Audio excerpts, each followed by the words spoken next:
I'm JG Michael, and this is Parallax Views.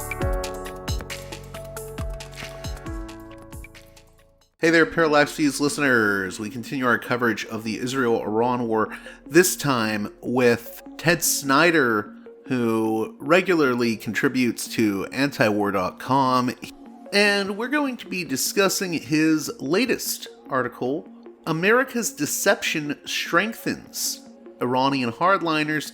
We're going to get into how Trump's current strategy in lieu of the recent Israeli strikes against Iran may prove rather risky and could embolden and strengthen Iran's most hardline elements. All that and more on this edition of Parallax Views. And just a reminder, if you support the work I do at the show, please consider supporting me on Patreon at patreon.com/parallaxviews. One more time, that's patreon.com/parallaxviews. With that being said, let's get right to it with Ted Snider.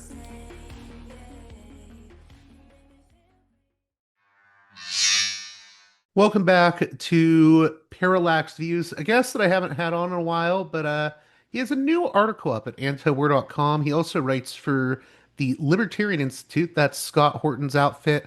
I believe he's also contributed to Responsible Statecraft and the American Conservative, as well as other outlets. And we're going to be talking about an article entitled America's Deception Strengthens Iranian Hardliners. Welcome back to the show, Ted Snider. Thank you. I'm happy to be here. So, if you could, Ted, what's your initial reaction to what has transpired in the past few days and how Trump has handled it? Yeah, I mean, my initial reaction is horror. And with so many of the conflicts around the world today, that horror is partly because what's going to happen could be so bad and it's so unnecessary. Um, Negotiations were actually progressing with Iran. And I think it's important to even go back earlier than that, and realize that Iran's civilian enrichment program is something that it has every legal right to because it's a signatory to the Nuclear Non-Proliferation Treaty. Asking Iran not to negotiate would be a national humiliation. They'd be the only signatory to that treaty that wouldn't be allowed their right to enrich. So the first thing to be really clear about is that Iran's not doing anything wrong. And it continues right up to this moment. It continues to be the assessment of American intelligence that Iran is not building a bomb.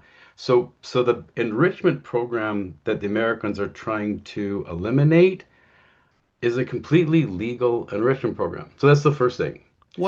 So not to Sorry, go push ahead. back, but what would you say to people who say, well, why are they pushing past 60% enrichment? The only reason they could do this is wanting nuclear weapons. So, I can't give you an answer. I can only tell you what I think Iran's answer has been in the past on the record, and that's that in 2015, they signed the JCPOA nuclear agreement with the United States. And one of the clauses in that contract states that if one party to the agreement breaches it or pulls out, the other party is no longer bound to it. So remember that if Iran breaks their nuclear agreement, they're not doing anything wrong because Trump pulled out first. They're allowed to do that. And Iran has been very clear that they were going to increase enrichment. I think it's a negotiation tactic, but they've also been very clear that it's immediately reversible the moment the States re-enters the treaty. So I think that Iran is enriching beyond where they need, nowhere near weapons grade. To be weapons grade, you've got to be up around 95%. So I'm not a nuclear physicist. Let me be clear about that at the beginning. But my understanding is that to enrich for energy, you need around 3.65% enrichment. To enrich for medical isotopes, for imaging, for hospitals, for cancer and kidney and diabetes, you need about 19.5%. For a weapon, you need around 95%. So when Iran's doing 60%, they're very deliberately staying away from weapons grade, but being provocative to give them leverage because Iran's only leverage in the talks ever was the centrifuge's ability to spin enrichment, and they're maintaining that leverage. but they're not doing anything that they're not allowed to be doing. And And do again, you think that I mean to me it seems like zero enrichment being the demand from Trump is probably a non-starter.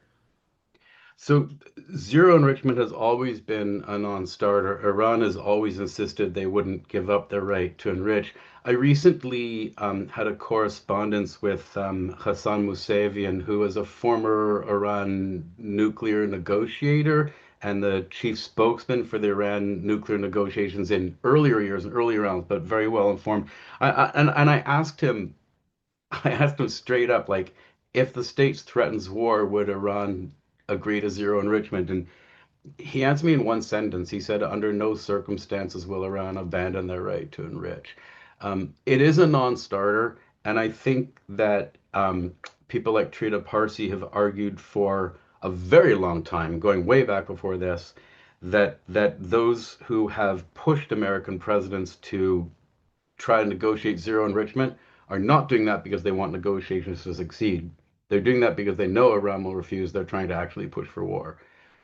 So it's a zero enrichment. And Iran is still saying, as of today, Iran is still saying, with all the bombing, that if you want to sign a nuclear agreement that prevents us from building a bomb, the answer is yes. If you're asking for zero enrichment, the answer is no. And that's under the pressure of this intense war. They're still saying no. So I think it's fair to conclude that zero enrichment is a non-starter for Iran. Now, I had taken you off into a tangent. I think there was a second part to my first question that you wanted to answer, in which I asked about your initial reactions to all of this. So the initial reaction is horror that this is entirely unnecessary. And the consequences have already been devastating. They're potentially far more devastating. Everybody knows how this one's going to end. Everyone knows that Iran would be willing to sign a treaty with the United States, limiting themselves to low enrichment, um, and it could block all pathways to a bomb and still give Iran the right to enrich. Everybody knows that Iran's willing to sign that. They told the states straight up, we're willing to sign that. Um, and the states, to satisfy their goals of not letting Iran have a nuclear bomb, should be willing to sign that too. So this is an unnecessary war. It's a potentially horrible war.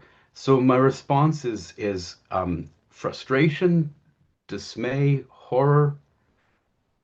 It's horrid. So, in terms of the core of this article you wrote for Anti-War, Yeah, yeah, yeah.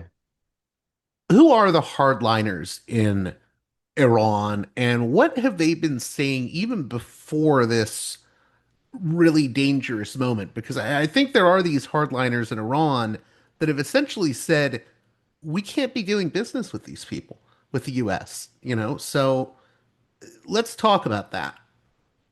Yeah.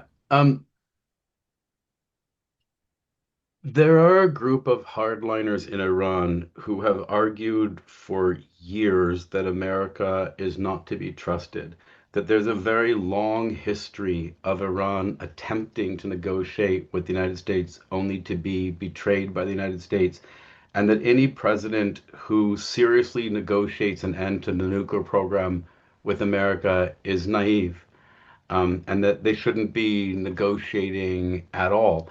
And a number of presidents have continued to still try to do that. Now, recently, the supreme leader of Iran, the Ayatollah Khamenei, I apologize for my pronunciation, um, he fully empowered his negotiating team to negotiate with the U.S.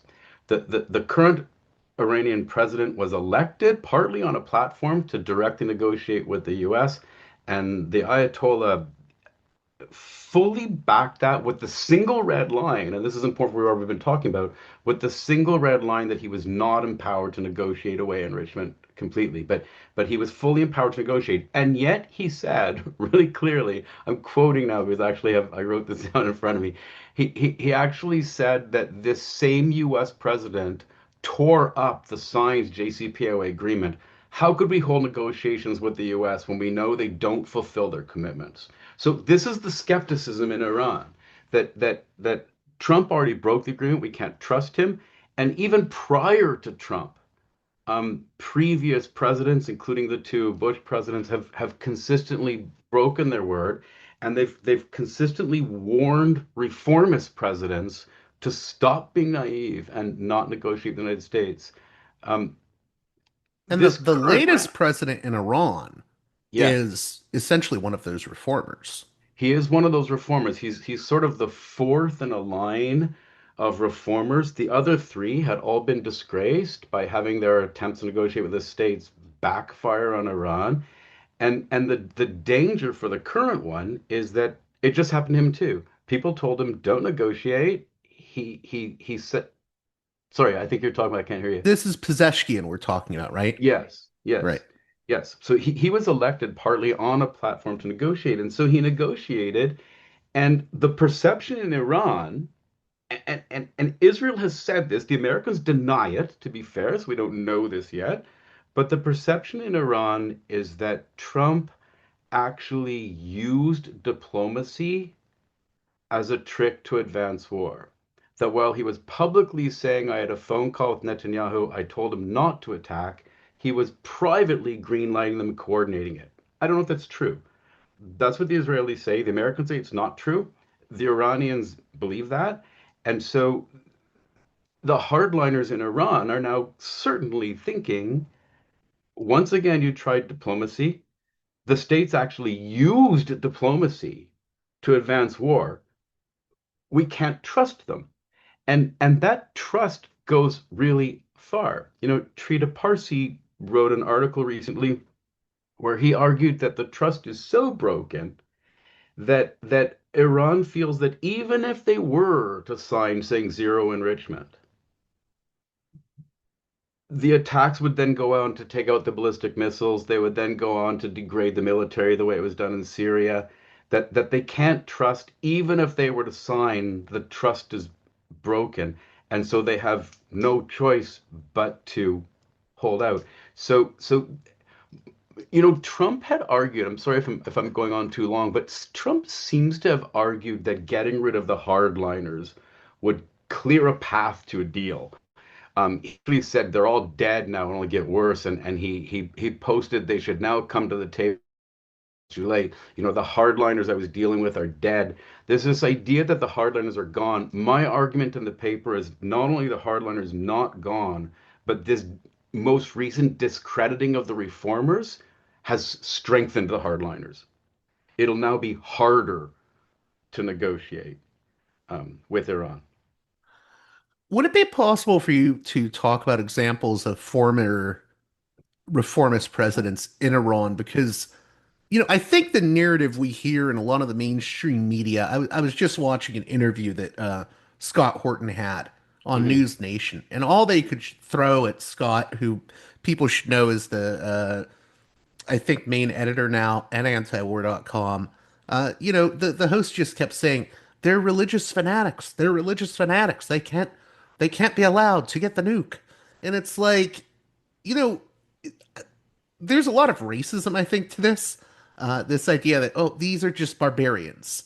Uh, but we have the evidence to show that there were reformists in Iran before, and there are Yeah. still reformist factions now. Can you So speak to that? I'm very happy to speak to that, but I'd like to go back to one thing you said in there first, which I think is really important.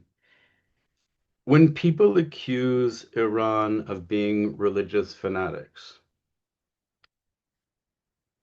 they should be glad that when it comes to nuclear bomb, Iran is religious because it's on religious grounds that the Ayatollah has Has a has fatwa. yeah, he's made a religious decree that nuclear bombs and weapons of mass destruction are the greatest sin, that they're prohibited by Islam. So the religious argument is a it's a straw man argument because the religion is part of the reason we should believe that Iran isn't building a bomb. And just for a bit of evidence, when people say, "Oh, that's not true," they just say it. You know, during the Iran-Iraq war, with America's blessing and help, Iraq rained chemical weapons down on Iran. Iran did not fire back chemical weapons, though they could have. because of that same religious ruling that weapons of mass destruction are banned by religion. So forget about the religion argument, okay? As for the history of reformers, and I'm not a historian, but there have been three previous reformists. It's interesting, by the way, just as an aside, people often say that the Iranian elections are fixed. It's interesting to note that although the Ayatollahs have often wanted hardliners to win, reformers often do win, suggesting that the elections are less fixed than we think. The first one was, and I'm going to say these names wrong. I'm really sorry. Was Hashemi Rafsanjani, and Rafsanjani was elected, and he wanted to improve relations with the West and end Iran's isolation. And one of the ways he did it was when the American hostages were being held in Lebanon, he told George H.W. Bush that he would use his influence in the region to intercede and help the American hostages to be released. Bush answered him that if he could do that, it would be long remembered. And there was the quote where he said, "Goodwill begets goodwill." There was this promise that, if you help us, we'll help you. Iran did exactly as it promised. And in response, the U.S. actually sent a message. It wasn't just implicit. They actually sent a message saying not to expect anything in return. And Rafsanjani was completely discredited. But to his credit, having been discredited, he didn't give up.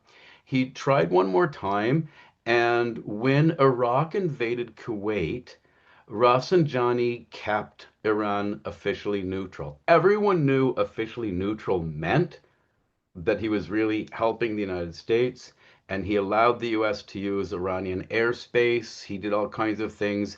And what happened is, after he did that, is when the US convened the Israeli Palestinian conference in Madrid, they invited almost every affected country. They shut out Iran. They continued the isolation of Iran. Rafsanjani failed to end the Iranian isolation, and he was discredited. His follower, Khatami, then got elected. He was also a reformist. He went really, really far to accommodating the West. He officially rejected terrorism. He accepted the two-state solution. Interesting, when Iran's always accused of wanting to wipe Israel off the map. He accepted the two-state solution. He implicitly recognized the state of Israel.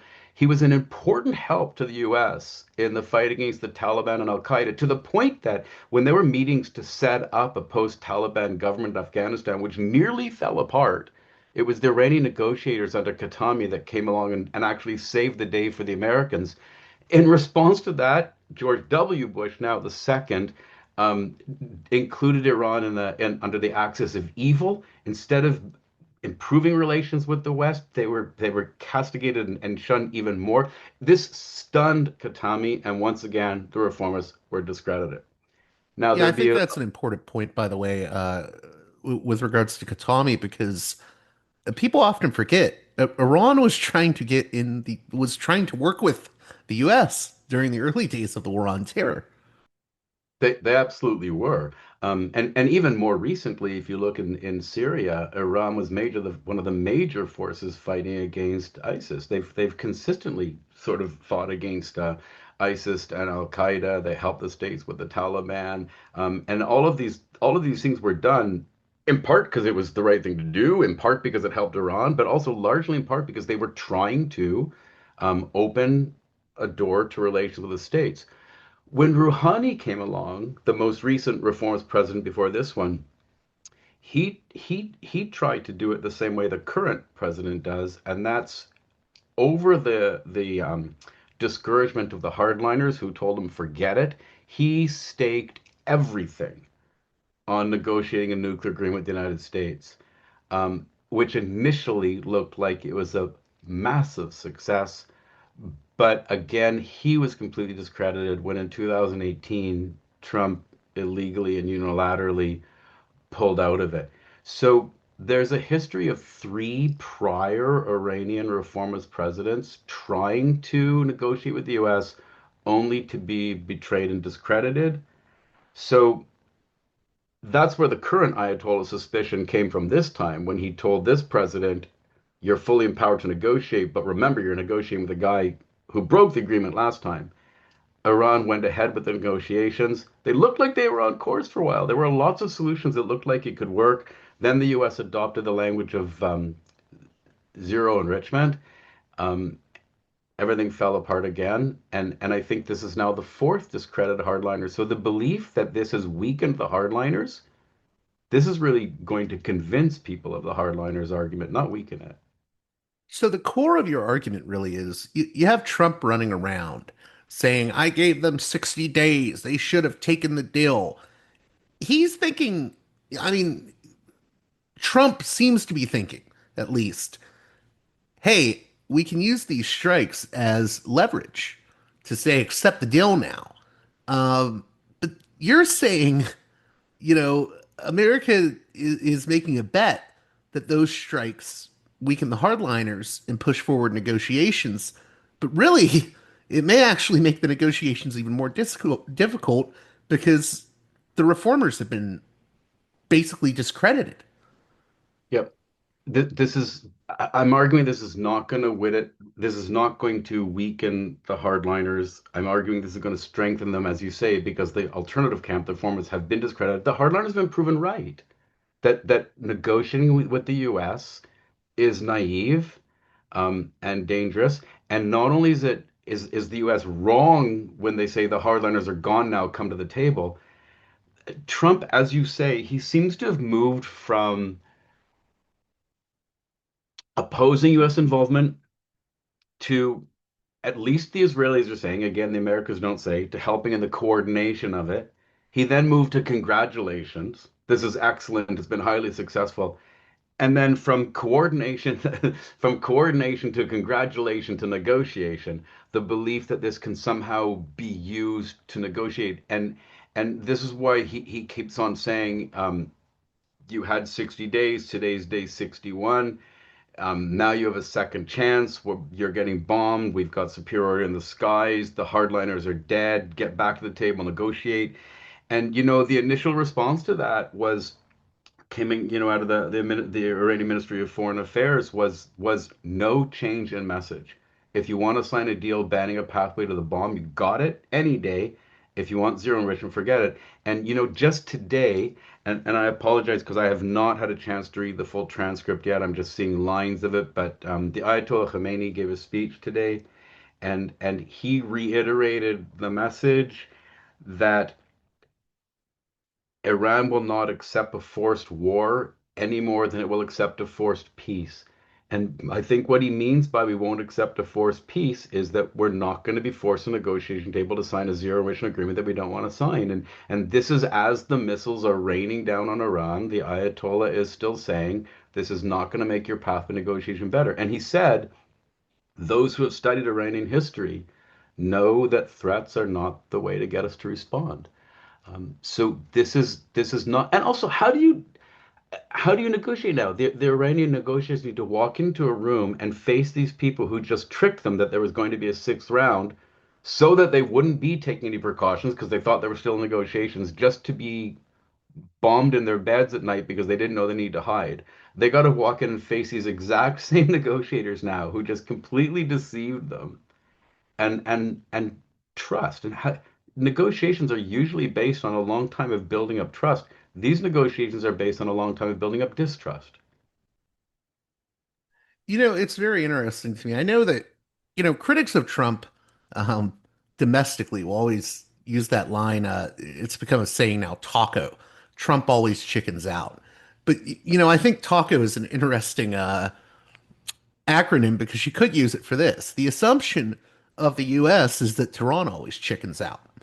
And that may not actually be the case. Yeah, I'm not sure, from what I've been seeing and reading, I'm not sure that Iran even thinks they have the option to chicken out. I think Iran sees chickening out now as an existential threat to the country. It would lead to regime change. It would lead to the decimation of Iran's ability to defend itself, not just nuclear, but ballistic missiles, everything. That chickening out this time means being eliminated.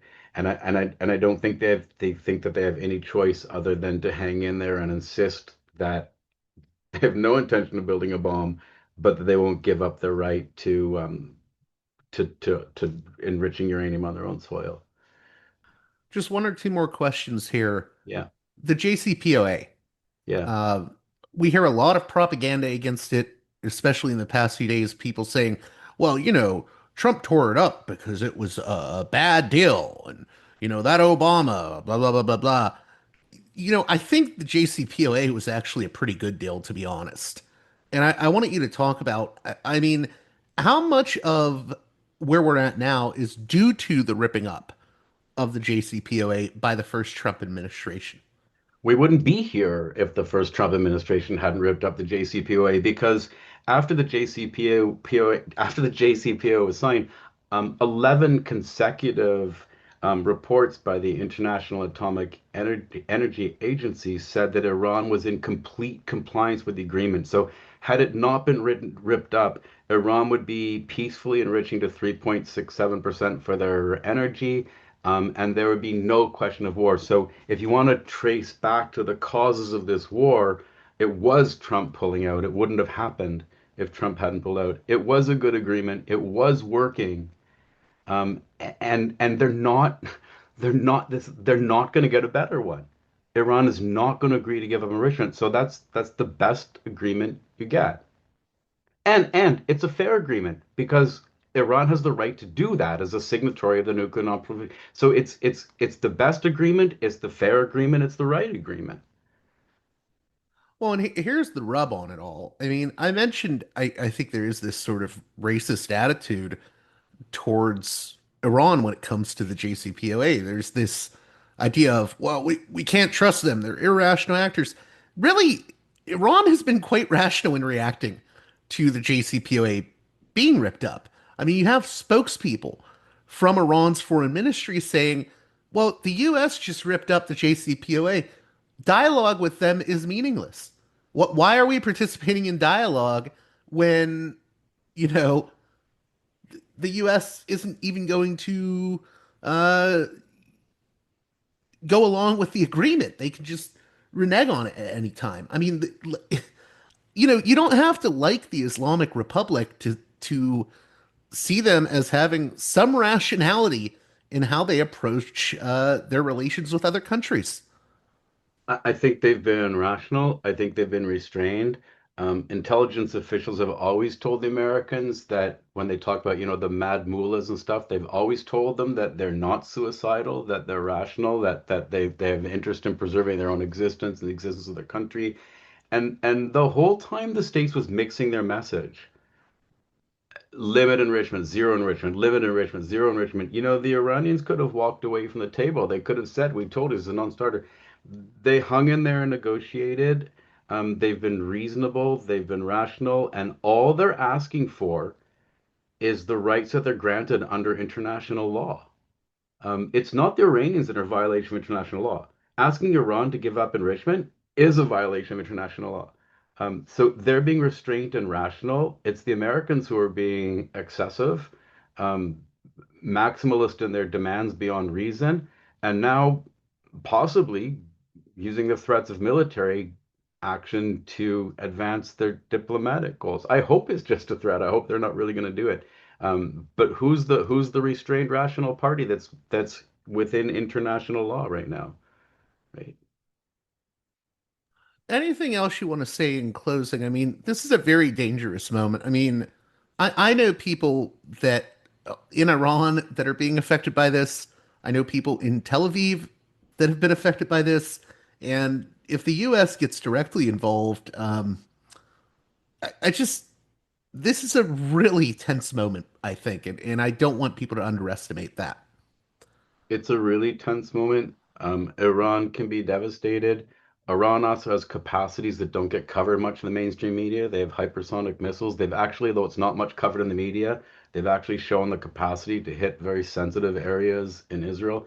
If the States gets involved in the war, Iran has said they'll be striking, American bases around the Middle East. This could Which would pull look. in the Gulf states potentially. I mean, you could have a whole all-out regional war. You could. I mean, look. The history of U.S. presidents is a history of presidents holding as an article of faith that you do everything you can to prevent an Israeli-Iranian war. This moment is a breach of decades of American policy, that this is so dangerous, that this is exactly what you don't allow. And that's how dangerous this moment is. Well, Ted, I want to let you get going, but anything you want to say in closing, and how can my listeners keep up with your work? Listeners can keep up with my work mostly by following me at Anti-War and the Libertarian Institute. As you said, I do often write for American Conservative and Responsible Statecraft as well. And I mean, my only hope is a complete reversal of what we've been seeing in America's role in the Iran war, is that suddenly some kind of rationality will prevail, and they'll realize that they can stop this war by signing an agreement that's on the table, ready to be signed, and that it would be horrid to leave that agreement sitting there and have a major war instead. It would be unthinkable.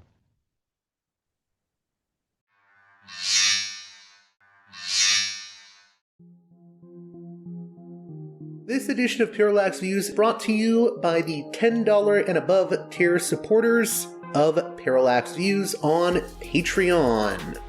So, with that in mind, producers credit shoutouts to Galen, Matt, Gunnar, Mark, Simon, Alexander, Catherine, G, Tilo, Emilia, Jeremy, Jeff, WV, John, Bert, Brian, Elliot, Darko, Michael, Brace, James, Nick, Mersham, Galen, Gareth, Arlen, Bo, Christopher, Michael, Gigadelic Media, Will, Chance, Chase, Dan, Big Bob, David H, Y. Kellerman, Saded 13, Kathleen, David, Ava, Bob, The West Bank Robbery Podcast, Jamie, Enoch, Gary, Max, Ishtofer, James, Martin, Matthew Ho, Brian, Nobody,